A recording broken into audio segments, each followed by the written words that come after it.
Kei te eke te papa hokomaha o te awa I roto o Kirikiri roa ki te taumata I tēnei wā o te Kirihimete. Koenei te wā tuatahi kua tūwhera nei toa e noho ana ki raro I te mana o Tainui Group Holdings I te wā o te Kirihimete. Me te aha kei te eke ki ngā taumata kāre anō kia ekea etahi atu toa mai rāno.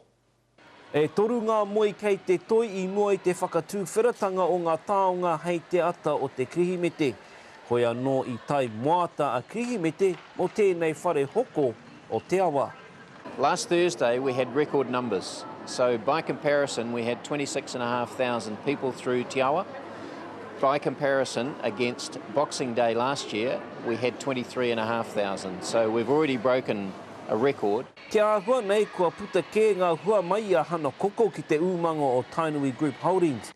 Engari, ka pēwhia te whakaaro o hana koko ki ngā mokopuna o Kuia Mochi. iPhone. Meri Kirihimete kia koutou, mihinu kia koutou, tata mai ki te Kirihimete, ai, e rua te kau marima, aku mokopuna. Te nuinga kei ahi teire.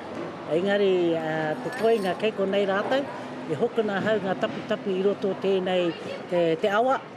I ai ki ngā te tauranga rangahau o AMP, ka piki ake te taumata o te hoko, e ngā whānau I tēnei tau ki te tau kua pahure.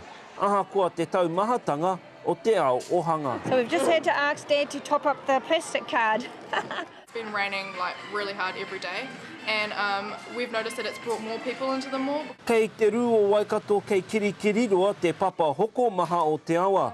Hoi ko te tikanga e tūwhera ana ki ngā rohe o te puku o Māui. We're certainly a super regional centre. That is, it's far, far more than just Hamilton. First time we've been here. We're actually from Te Teko. Go the Bay of Plenty.